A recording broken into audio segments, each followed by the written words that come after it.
এরপর আল্লাহ নবী বিশ্বনবী সাল্লাল্লাহু আলাইহি ওয়াসাল্লাম বললেন, শান্তির উপরে যদি ভালো মৃত্যু, শান্তির মৃত্যু পেতে চান, ইমানের মৃত্যু পেতে চান, আল্লাযীনা তাতাওয়াফাহুমুল মালাইকাতু তাইয়্যিবিন,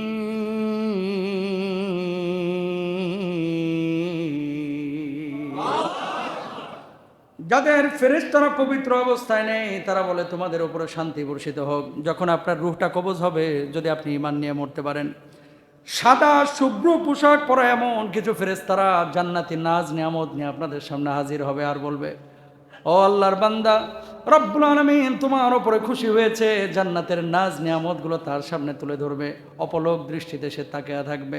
আর এমন মুহূর্তে আল্লাহ রব্বুল আলামিনের ওই ফেরেশতা মালাকুল মাউত তার ভিতরটাকে রূহটাকে বের করবে। যখন রূহটা কবজ হয়ে যাবে, ওই ব্যক্তির চোখটা বন্ধ হয়ে যাবে অথবা চোখটা খোলা থাকবে।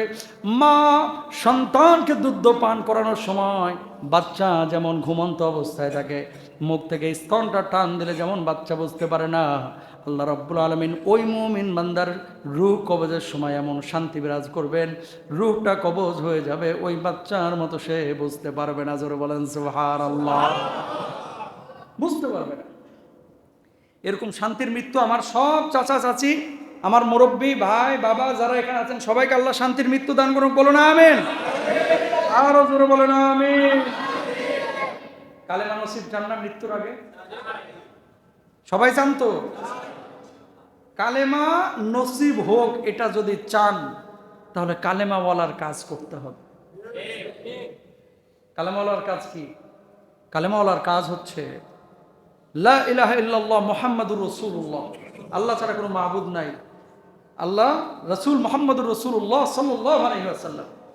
এটাকে স্বীকৃতি দেওয়ার পরে নামাজ ছাড়া যাবে না, ইনশাআল্লাহ বলেন। রোজা ছাড়া যাবে না, হারাম খাওয়া যাবে না, হালাল জীবন যাপন করতে হবে। শোনেন, পৃথিবীতে কোনো মানুষের উপকার করতে না পারলে অন্তত ক্ষতি করেন না, ইনশাআল্লাহ বলবেন না? যাদের জবানে মৃত্যুর সময় কালেমা আসে না, এরা কারা?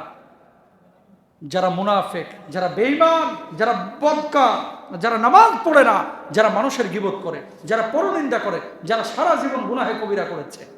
ও ভাই, ওই মানুষটা অমুকটা কাজ করছে, ওরে নিয়ে আপনি চায়ের দোকানে আড্ডাবাজি করতেছেন, গীবত করতেছেন, ওর আমলের পাল্লাটা আপনি ভালো করতেছেন। এই জন্য সালফে সালেহিনদের একটা নীতি ছিল, কেউ যদি কারো নামে গীবত করতো, আমার পক্ষ থেকে 1 কেজি মিষ্টি খাওয়াই দিস ওরে। কারণটা কি? ওর আমল কাইটা আমারে তো আল্লাহ দিয়ে দিছে। সুবহানাল্লাহ বলেন না? এবার বলেন নাউজুবিল্লাহ। খবরদার কোনো মানুষের গীবত পরনিন্দা করবেন না, ছোট করবেন না। মানুষকে বড়, সবাইকে আপনার চাইতে বেটার মনে করেন, সবাই আপনার চাইতে ভালো, আপনিই খারাপ। আমি নাদান না খান্দা, আমার চাইতে সবাই ভালো পৃথিবীর, আমিই খারাপ। যখন এই জিনিসটা আপনার মাথায় নিয়ে আসবেন, তখন দেখবেন পৃথিবীতে কোনো মানুষকে আপনার খারাপ মনে হবে না, মনে হবে যে সবাই ভালো, আমিই খারাপ। আর তখনই পৃথিবীতে আপনি একটা জায়গায় পৌঁছাবেন, মানে আল্লাহর বিশেষ রহম আপনার উপর আসবে। সুবহানাল্লাহ বলেন। কথাগুলো কলিজায় লিখে নেন। গরুর হাটে গেছি পরশুদিন দাওয়াতি কাজ করতে, গ্রামে গরুর হাটে। তো মানুষজন তাকায় রয়েছে এমনি, হুজুর আপনি না লন্ডনে, আপনি গরুর হাটে কে আয়? ওকে কে আয়? মানুষ কি গরুর হাটে আসতে পারে না? তো যাই হোক 10 মিনিট কথা বললাম, নিজের পকেটের পয়সা খরচ করে প্রথমে নাস্তা করাইলাম, মানুষগুলোকে বসাইলাম। বিশ্বাস করেন, কার গেঞ্জি ছিঁড়া, কার পা ফাটা, কার লুঙ্গিতে ছেঁড়া ফাটা ময়লা, ঘরমাত্র শরীর। 10টা মিনিট কথা বললাম। যখন সাহাবীদের ত্যাগ কোরবানি নিয়ে কথা বলছিলাম, কিছু মানুষের চোখ দিয়ে টলমল করে পানি পড়ছিল। সুবহানাল্লাহ। এই যে কাজগুলো, এখন আপনি যদি ওই মানুষটাকে ঘৃণা করেন যে আমি রহমানী সাহেব, আমি বেটা কত বড় জায়গায় আছি, আমি এমপি, আমি মন্ত্রী, এরকম যদি একটা ভাব নেন, আপনি কিন্তু সাধারণ মানুষের কাছে পৌঁছাইতে পারবেন না। সাধারণ মানুষ এই ঘামওয়ালা শরীরের কাছে পৌঁছাইতে ওইরকম একটা মাথা লাগবে, হৃদয় লাগবে। কথা বলেন ঠিক কিনা? আবার একটু যারা বিপরীত মেরুর, এরা আবার সাইড থেকে কয় ঢাকায় কি চাকরি বাকরি নাই নাকি, গ্রামে পড়ে রয়েছে। আপনার এলাকাতেও এরকম 2-1 পাবেন। কেউ হুজুরকে অন্য জায়গায় খতিবি পায় না নাকি, এখানে আবার চলে এলো দেখি। আল্লাহর কসম করে বলতেছি, জীবনের একটা পর্যায়ে যখন পৌঁছে যাবেন, দুনিয়ার সব নাজ নিয়ামত যখন আপনার সামনে চলে আসবে, যখন আপনি আল্লাহকে চিনে যাবেন, গোটা দুনিয়াকে লাত্তি মেরে আসবেন, আল্লাহ রাব্বুল আলামিন আপনার ইজ্জত বাড়িয়ে দিবে, আপনি পেছন থেকে টেনে কিছুই করতে পারবেন না। কথা বলেন, কি করবেন আপনি? টেনে নামানো যায় না। আল্লাহ যারা উঠানোর তারা উঠাবে, মোটেও এটা মনে করার কোনো কারণ নেই। আমার ভিতরে কি জ্বালা, স্বপন ভাইয়ের ভিতরে কি জ্বালা, আলম ভাইয়ের ভিতরে কি জ্বালা, কে কি নিয়তে বেঁচে আছি, কাজ করতেছি, এটা জানে কে? জোরে বলেন কে? যে কথা বলতেছিলাম, পারলে ভালো কাজ করেন, না পারলে চুপ থাকেন। কেউ ভালো কাজ করলে সমর্থন দেন, যদি না পারেন নিজে বিরোধিতা অন্তত করেন না, গীবত পরনিন্দা করেন না। মৃত্যুর সময় কালেমা নসিব হবে না। কথা বলেন ঠিক কিনা? এগুলো থিঙ্কিং এর বিষয়, চিন্তার বিষয়, গবেষণার বিষয়।